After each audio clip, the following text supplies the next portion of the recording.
What separates Busy Bee is being open 7 days a week. We've achieved almost $7 million in revenue in only 6 months. We've determined that for every $150,000 in revenue, that's Okay. one truck.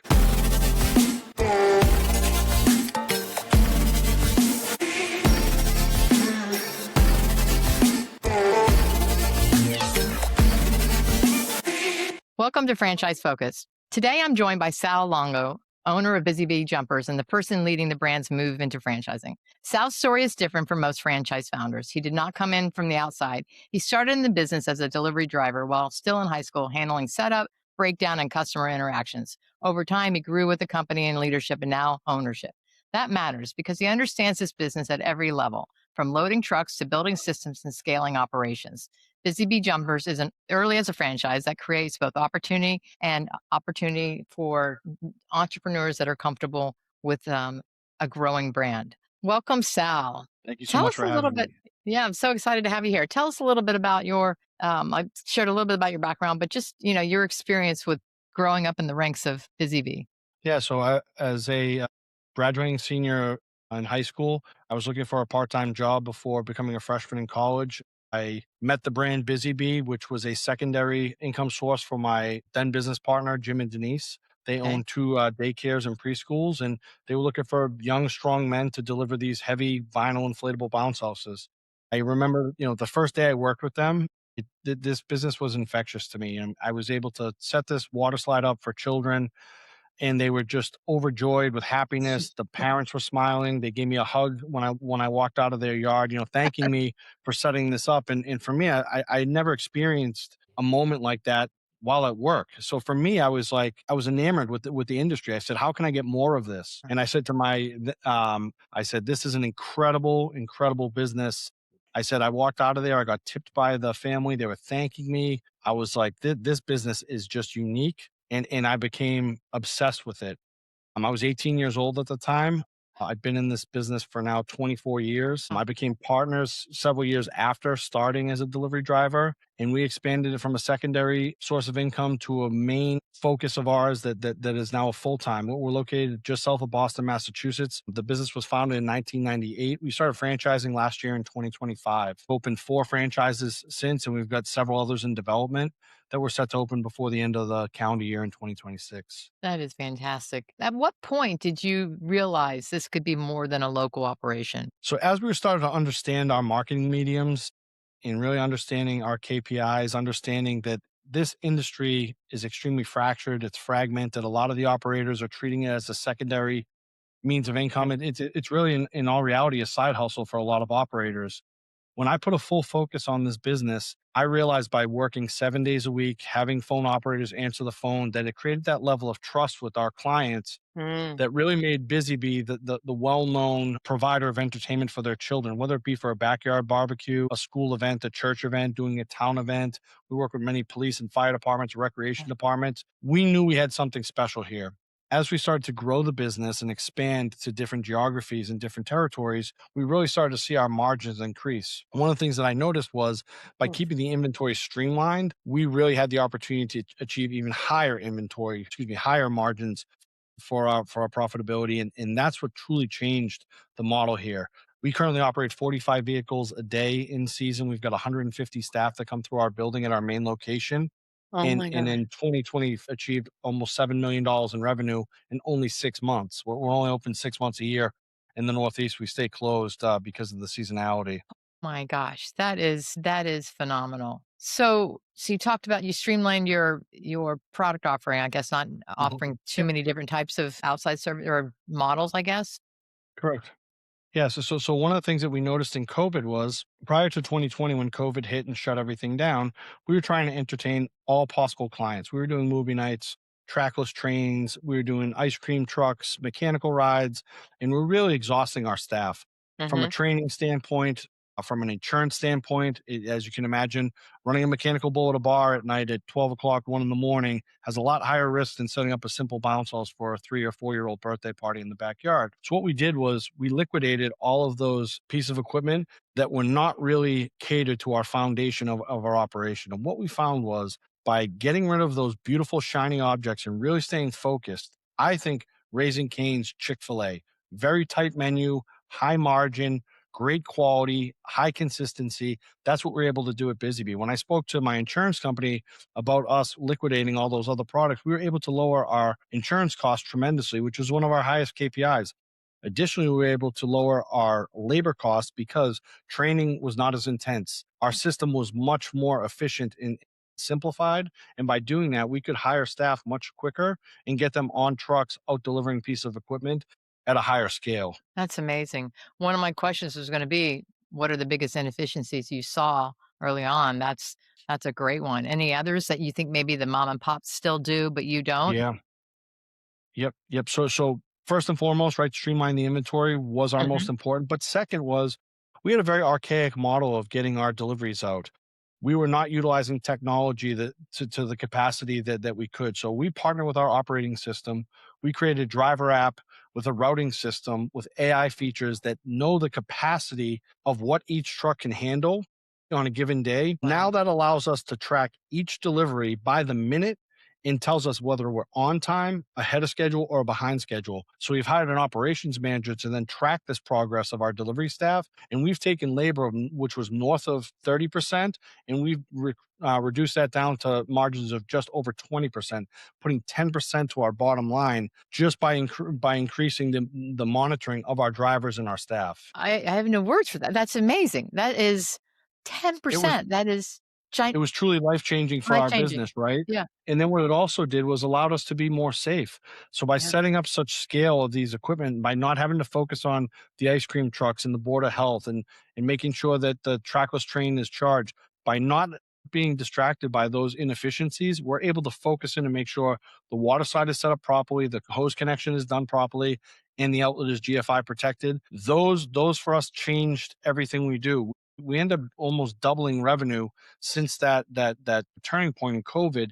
And I'm forever grateful. Although COVID was such a really Right. challenging time, for me, it gave me the first time in about 10 years to sit back and really peel open my offerings and see what are we doing well, what can be improved on, and Wow. what needs to be eliminated.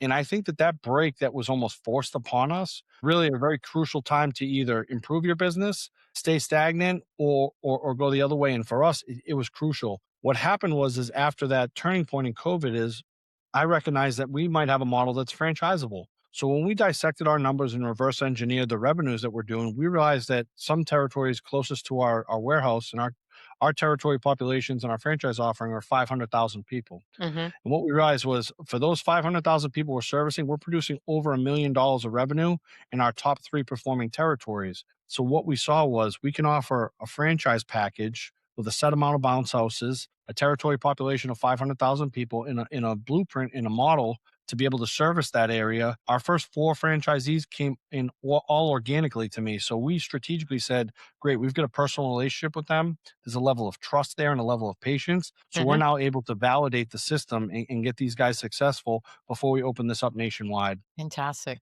Your home office one that's doing over 7,000,000, how many territories would you define that We, as? we have 12 territories in this location. Okay. One of, Okay. one of the things that we recognized when we reverse engineered our franchise offering is ideally 2 to 3 territories is going to be a sweet spot, we believe, Mhm. for our onboarding franchisees. That's going to be a population of 1 million to 1,500,000. We Mhm. predict revenues to $2 to $3 million per franchise, and we truly believe that they could actually have higher margins than what my corporate location is doing because their service area is going to be a lot tighter. So that's going to create less labor, less fuel costs, less marketing spend. Because one of the things that we did is by expanding so far our delivery area and our main location, we're servicing a 75-mile radius around our warehouse. I Okay. think that that's too much personally. Yeah, So yeah. what we're going to do in 2026 for our main location is we're actually opening two other outposts that are going to be servicing the further away areas that we're already traveling to. Okay, fantastic. So you talked about it was a side hustle initially. Most owners of independent are treated as a side hustle, and now you perfected the model to make this full time. For what could be interesting for you, so you do this in 6 months of the year. As you start getting to the southern states, you're going to have a different type of Right. P&L, if you will, or opportunity, right? Yeah. Yeah, so one of the challenges we see is being handcuffed in the Northeast by the weather. One of the benefits we see is when we do push down into the Carolinas and Florida, Hmm. we predict revenues in November and December to be really strong. We're Mm. seeing other operators in the country really having strong numbers around Thanksgiving, around Christmas time, because people are still able to get outside, whereas in the Hmm. Northeast, it's just too cold for children.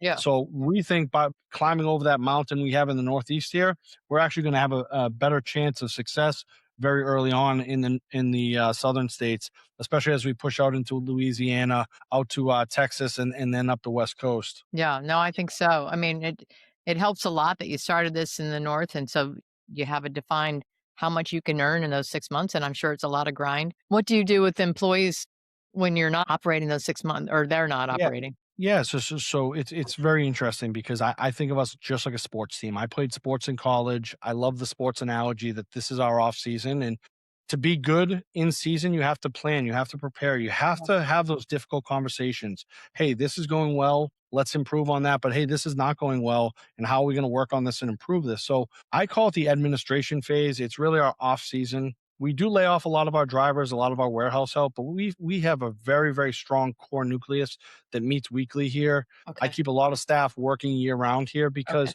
one of the things that's separated us in the Northeast from a lot of our other competitors is we have found target markets to keep us busy 7 days a week. So it's not just the backyard birthday Yeah. parties or the big event you're doing on a Saturday or Sunday. We're staying busy Monday through Friday with other events. On Wednesday and Thursday, we're setting up our tents, tables, and chairs. On Thursday and Friday, typically we're working with recreation departments, we're working with police departments, fire departments, municipalities. We're doing a lot of different events that keep our staff busy all week. And what we found is when we tap into other markets to service, we've got to get in front of these clients and educate them on the offerings that we are really good at. And what separates Busy Bee is being open 7 days a week.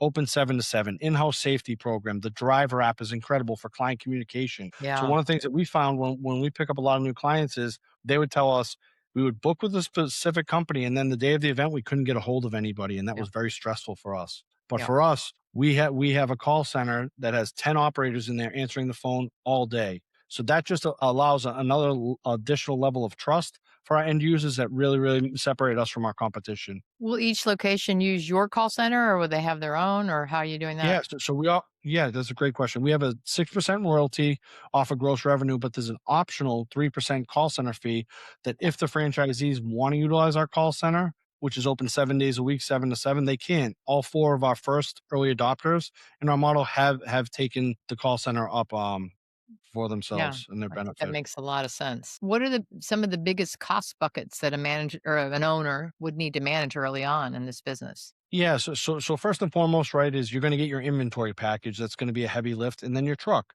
So then what's going to happen is you've got these two very heavy, probably debt service pieces that you've got to service. So for me, I'm constantly thinking about labor, insurance, fuel, truck repairs, and marketing. Those are my five top KPIs that I'm coaching our first four franchises on. We're seeing as you increase revenues, of course, labor is going to come down. By creating those efficiencies and getting more deliveries out there and creating more top line revenue, that's where you can really find that extra efficiencies. So labor is by far the biggest one that we're seeing with our first four franchisees because as they're smaller and they're growing, they're evolving into their model. More revenue is helping them improve all their KPIs. Fantastic. So you talk about 7 days a week. How is business generated for that and being able to keep busy during the week? Yeah, How so are you so getting that? naturally we're going to have grassroots, we're going to have organic outreach, right? So Okay. to become a trusted community partner. I remember when I was starting off in this business, we didn't have Google AdWords, we didn't have digital advertising campaigns which are everywhere and they're a huge benefit to our business. But for me, the old school way was boots on the ground, pick up the phone, call these certain use groups that we see benefit from utilizing our services. And that's what we're coaching our franchisees on. That's foundational. We want to get in front of the schools, the churches, the municipalities, the recreation departments, after school programs. Those are non-negotiables. We need to land those clients. But then after that, with our strong digital marketing campaign, we're running Facebook ads, Instagram ads, TikTok ads, YouTube ads. We've got great retargeting campaigns. We're even doing some old school direct mail pieces Hmm. that have had a great return on investment. A lot of people thought those were dead. But No. what I have found is by getting in front of the people, starting to build brand awareness, get them to go to your website, and then with cookies, you track them through the different social media channels that they utilize. That has been huge for us. not only at our main location growing, we're set to grow significantly this year, but we're seeing for the now second season that our four franchisees are open, they're going to grow tremendously. We're already seeing preseason numbers that are significantly higher than anything they had last year. Well, that is fantastic. So owner needs to be basically full time, engaging in the community, getting out So it's there, or interesting. We have two models. We have a corporate model and we have an owner operator. We're still figuring out which is the best for our business. Selfishly, for me, I was an owner operator when I got this business going, and I feel that that led to my success. I think that that always is going to be the quickest way to success. yeah, But what we found is by having the call center to support the franchisees and hiring a very apt manager that is capable, our simplified system in our really advanced marketing systems really does allow for a lot of revenue to come in top line, so that it could be a corporate model where these franchisees maintain their main job, but also have this as a secondary means of income until it transitions into a yep. replacement source of income. Okay. Okay, good. So from someone that's coming from corporate, I guess they probably would lean more towards that management. But then again, it's like any service business. Like you do have to, be a presence in the community. You do have to provide that good service on the reach out, like you said, the non-negotiables for those daily, weekly things. Are those things you guys have created for people, and then they're executing? Yeah. Okay. Correct. Yes. So we have a standard here. It's 100 touch points a day. And what I think about is if you hit 100 touch points a day, that's 3,000 touch points a month. That's 36,000 touch points a year, right? Yeah. It sounds easy, but that consistency is really what has separated Busy Bee from all of our competition. I realize it's not the first knock on the door. It's not the first time you show up in an office, you leave a Mhm. voicemail, you send an email. But by having that consistency and hitting them three, four, five, six, 7 times, in just being present. When they Mhm. need you, you're there to answer the phone, you're there to answer the question. If they have a problem with a different vendor, you're there to offer a solution. And what I found at my business is I love being at my desk. I love being here. And I'm coaching our franchisees to be invested in their businesses because it really, to go back to the corporate model that we've created, it's first, it's secondary means of income. But second, we want to get them to income replacement. And third, what we want them to do is build what I built here is a really generational asset. I Yeah. want them to feel the pride when they walk into their facility, as I do every single day at my office. I want them to walk in their building and say, wow, I've built this through my hard work, through being a great leader. And Sal and Busy Bee have helped me with that system over our 25 years of experience in the industry. Wow, that's amazing. That's amazing. When you talk about the police, like the schools, I remember they always had that, in the Field springtime day, yeah, field. spring Yeah, yeah, field yeah. day, Oh, they yeah. love it. So yeah, one of the things I think about is that my daughter's 4.5, right? And screens are everywhere, right? And one of the things I think about is how can I entertain my daughter Aurora so that she doesn't want to sit inside and watch TV? She Right. doesn't want to go on the iPad. So what I do at Dada's house is we set up a bounce house, a water slide, an obstacle course every time she's at the house. And I'm telling you, her and the dog do not want to get off it. And Yeah, it's interesting because now she's 4.5. She's been doing this for a couple of years. You realize that they want to get outside and enjoy the fresh air and bounce around with their friends. And yep, that's something that screen time can never ever replace. There's no video game, there's no TV show that's going to give children the excitement of jumping around, running around with their friends. It's really healthy, clean fun, and that's what we're promoting. And it I is. think in this time, it's more important than ever. Are there, when you do stuff like the police and whatnot, what does that typically look like? What? Yeah, so our police departments, we have one right down the street from us.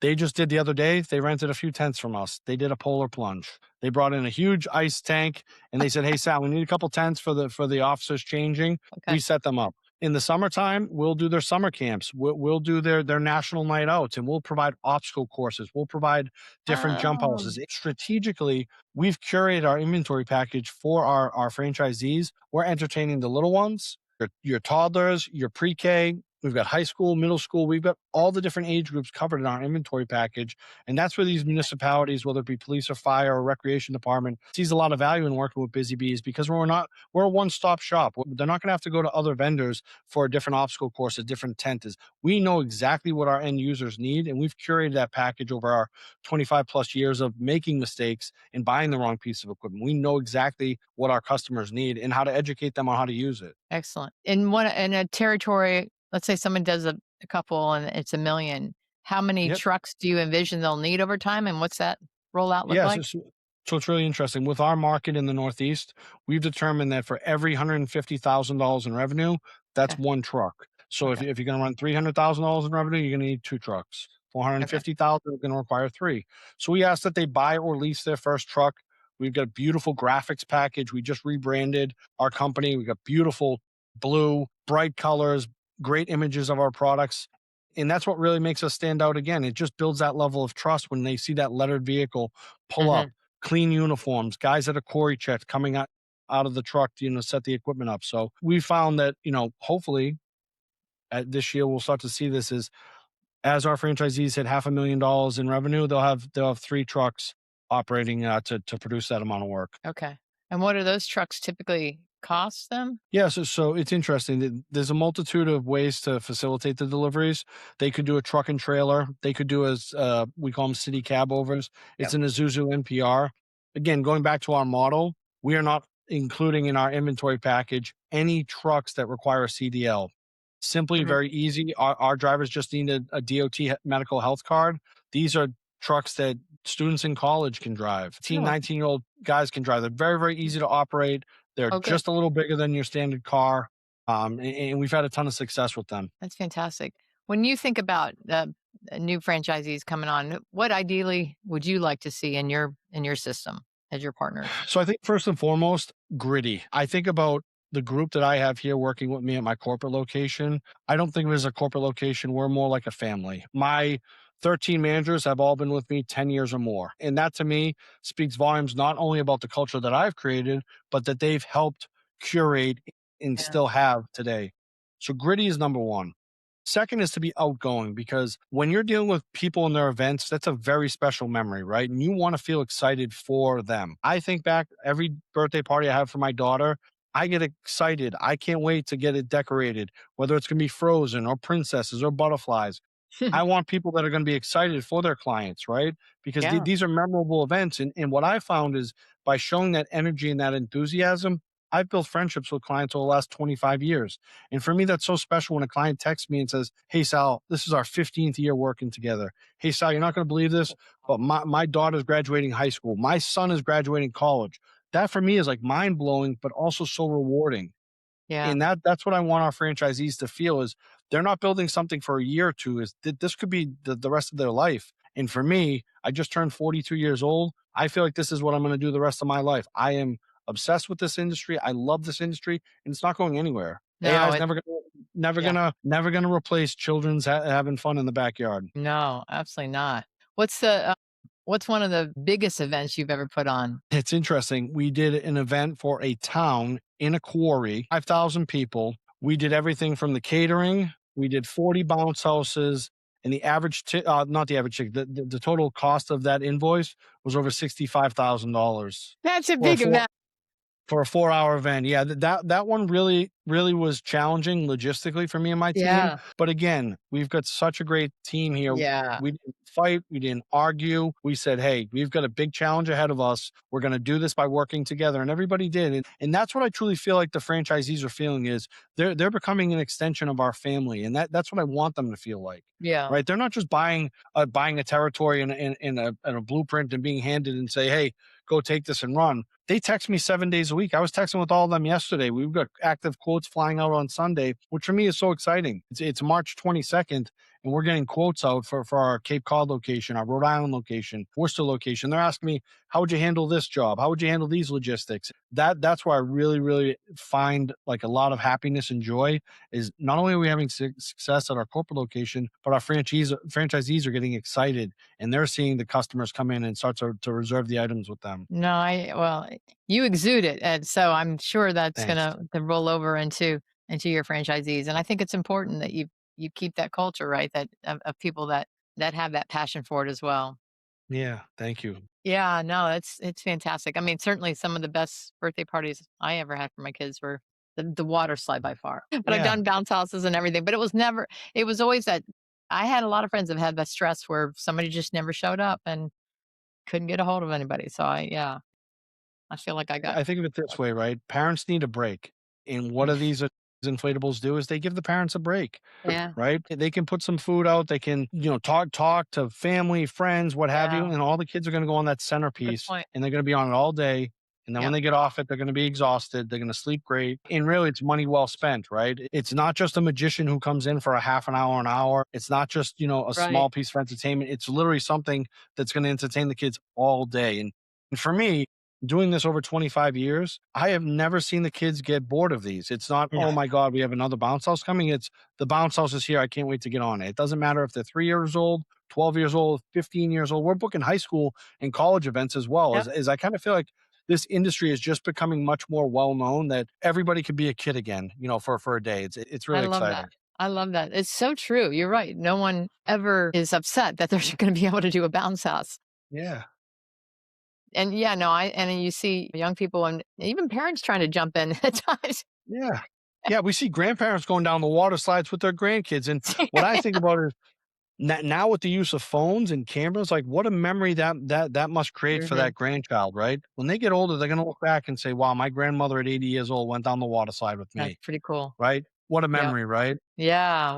Oh, that's fantastic. Anything else that you want to share with people to think about as they may want to consider, this type of business? Yeah, so what's really unique is Busy Bee Jumpers, a bounce house franchise. We're first to market. There is no other bounce house franchise, no other children's entertainment franchise. It's such a low entry point, right? So what we found is there are other FECs out there, trampoline parks and other large investment opportunities, but this is a Mhm. low cost investment.